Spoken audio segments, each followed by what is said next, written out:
Hey guys, I'm Anna, and today I'm going to show you how to request parental approval on Cash App.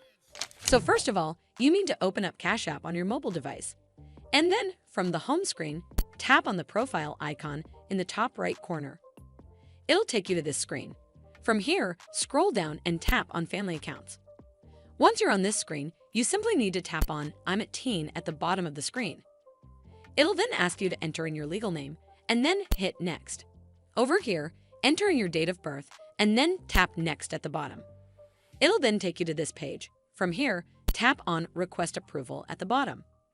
Then it'll ask you to enter in your parents' or sponsor's cash tag right over here. After that, you need to tap on the user profile that pops up right here, and then hit Next in the top right corner, and you're done. Once you have sent the request, your sponsor has to accept it, so you can finish setting up your Cash App account. Well, that's how you request parental/sponsor approval on Cash App.